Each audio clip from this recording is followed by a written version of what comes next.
Hai, Assalamualaikum dan salam sejahtera. Nama Cikgu Aina Najiha binti Faizal Azhar akan mengajar subjek Reka Bentuk dan Teknologi bagi tahun 4. Pada video ini, Cikgu akan fokuskan unit 1 iaitu Keselamatan Bengkel yang bertajuk Kemalangan di Bengkel. Standard kandungan bagi tajuk ini adalah amalan keselamatan. Standard pembelajaran mengaplikasikan langkah-langkah yang perlu diambil sekiranya berlaku kemalangan di bengkel. Sebelum kita ke topik yang utama, murid-murid diminta untuk melihat video ini. Selamat menonton!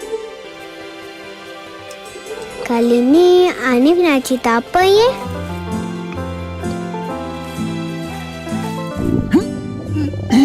Abang memang macam tu. Selalu sakit perut pagi-pagi. Anif, tengokkan roti bakar tu Bye. Ha, cerita pasal Mimi lah. Ni lah adik Anif. Dia ni memang suka kacau orang.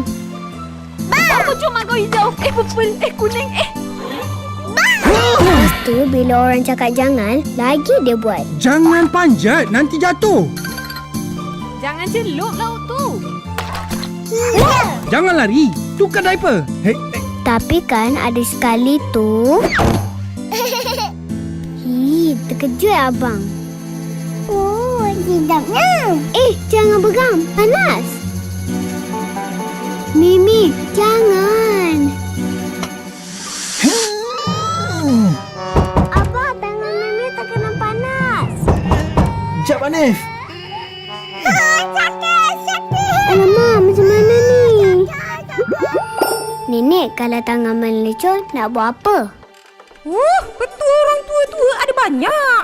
Sapu minyak gamak boleh, ubat gigi boleh, tepung boleh, mentega boleh, telur pun boleh, cu. Okey, tahan sikit ya Mimi.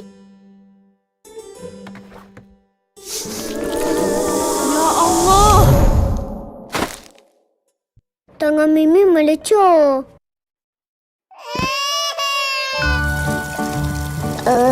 Nenek yang cakap macam tu. Salah tu.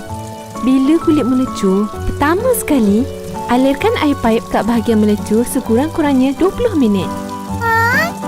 Namanya? Oh, second degree burn ni. Ha? Kenapa? Tengok ni, kalau nampak gelembung air macam ni, kena cepat bawa pergi jumpa doktor. Tapi sebelum tu, kita balut dulu dengan plastik Lucina. Kenapa pakai plastik? Sebab senang kalau doktor nak tengok luka. Terus nampak. Dah. Jom pergi klinik. Mana Abah? Lega.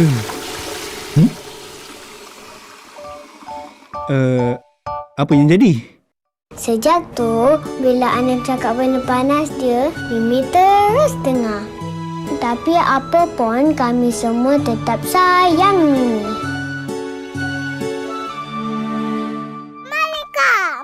Mimi, janganlah. Okey murid-murid. Berdasarkan video ini, apa yang anda pelajari? Murid-murid boleh tulis pendapat anda pada ruangan komen di bawah. Okey? Sekarang kita akan fokuskan pada topik utama, iaitu apakah yang perlu anda lakukan apabila berlaku kemalangan, terutamanya di bengkel. Sebelum tu, mari kita lihat apa contoh kemalangan di bengkel. Di sini cikgu nyatakan dua contoh kemalangan di bengkel, iaitu yang pertama, luka melecur.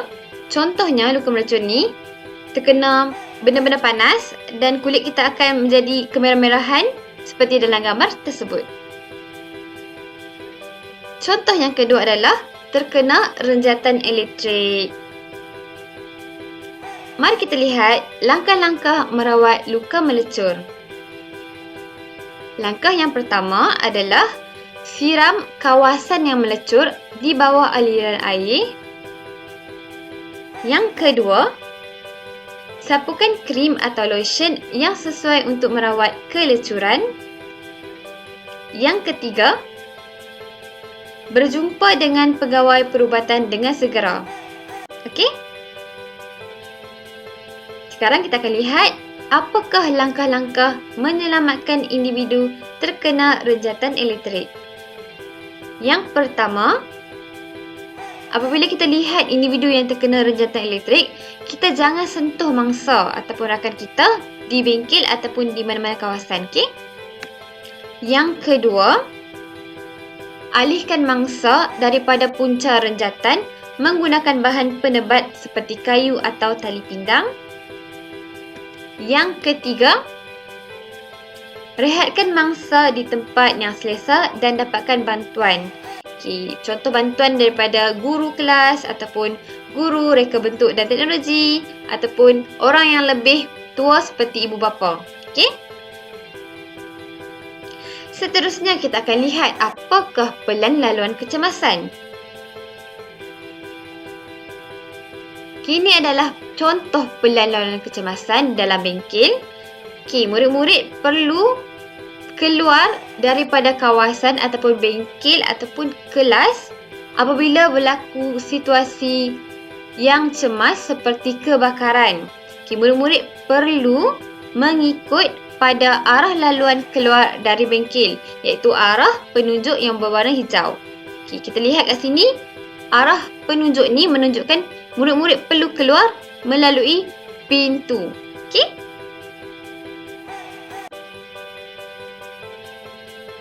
Seterusnya kita akan belajar mengenai peti kecemasan. Okay, ini adalah contoh peti kecemasan dan ubat-ubatan yang terdapat dalam peti kecemasan. Kita akan lihat satu persatu. Okay, ini adalah cecair pembasmi kuman dalam kotak kuning tu, ataupun kita kata lotion kuning. Okay, apa fungsi dia adalah untuk antiseptik. Maksudnya untuk merawat luka ataupun membersihkan luka. Yang kedua adalah adhesive tape. Fungsinya adalah untuk melekatkan balutan.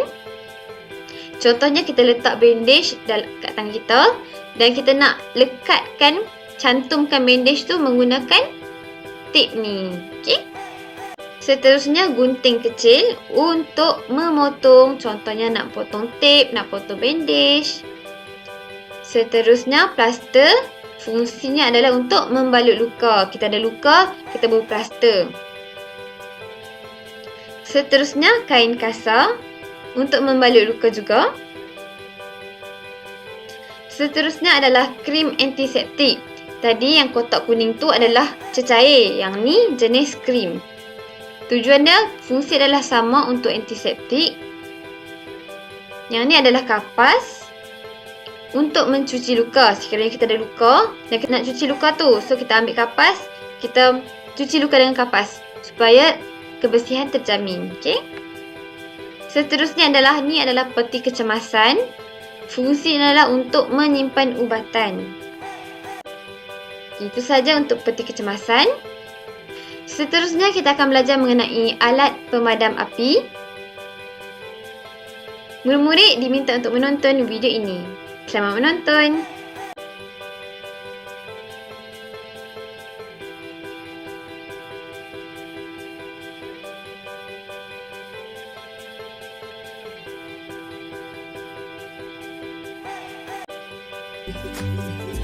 APAR memiliki beberapa bagian: safety pin atau pin pengaman, lever atau tuas, handle atau pegangan, pressure gauge atau pengukur tekanan, silinder atau tabung, hose atau selang, nozzle atau corong, dan yang terakhir adalah information label atau label informasi mengenai rating APAR, petunjuk penggunaan, klasifikasi, dan tipe.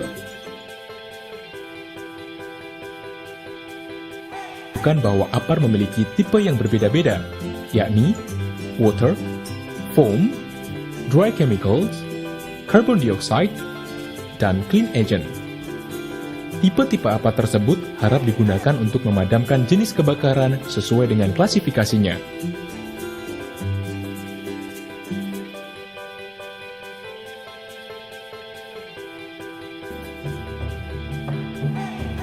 Saat terjadi kebakaran, pastikan klasifikasi sumber api. Kemudian, segeralah menuju lokasi penyimpanan apar yang sesuai. Sebelum digunakan, cek isi tabung pada pengukur tekanan. Pastikan jarum petunjuk ada pada posisi hijau. Catatan penting bagi para penanggung jawab apar untuk selalu merawat dan mengisi ulang sehingga siap digunakan setiap saat. Letakkan apar sejajar dengan tubuh. Hindari posisi kepala di atasnya. Tahan apar sambil melepas pin pengamannya. Periksa tekanan apar dengan cara mengarahkan corong ke atas, lalu tekan tuas beberapa kali. Setelah memastikan semua berfungsi dengan baik, angkat tabung apar dengan menggenggam pegangannya. Untuk menghindari isi tabung keluar dengan tidak sengaja, jangan membawa apar dengan posisi tangan menggenggam tuasnya. Sampai di lokasi kebakaran, ambillah jarak dari sumber api kurang lebih 2-3 meter. Apabila terjadi di luar ruangan, pastikan posisi kita tidak berlawanan dengan arah angin. Angkat tabung apar dan arahkan corong ke sumber api. Lepaskan isi tabung dengan menekan tuasnya. Kemudian, kibaskan corong untuk mengatur arah semburannya hingga merata. Setelah api berhasil dipadamkan, masukkan kembali pin pengaman tuas. Lalu, simpan apar pada tempatnya. Dengan istilah PES, yaitu pull, tarik pin pengaman tuas. Aim, arahkan corong ke sumber api. Squeeze, tekan tuas untuk mengeluarkan isi tabung. Sweep, sapukan secara merata hingga api padam.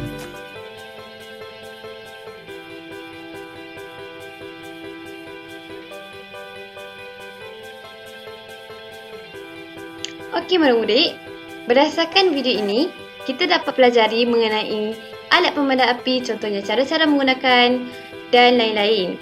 Okey, sekarang saya akan terangkan dengan lebih lanjut mengenai cara menggunakan alat pemadam api.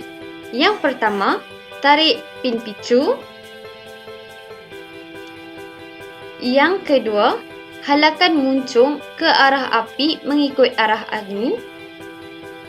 Yang ketiga, tekan tuas. Yang keempat, layangkan muncung ke kiri dan ke kanan. Okey murid-murid, itu sahaja setakat pembelajaran kali ini. Sebelum cikgu tamatkan video ini, cikgu ingin memberi latihan. Yang pertama, latihan individu. Pertama, murid dikehendaki untuk bermain Mass Chess Kemenangan di Bengkel melalui Wool-Wall.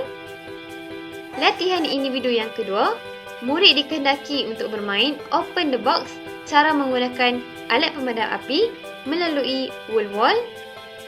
Latihan individu yang ketiga, murid dikehendaki untuk menyiapkan latihan individu Kemenangan di Bengkel melalui Google Form. Itu sahaja setakat ini. Sekian, terima kasih. Bye-bye.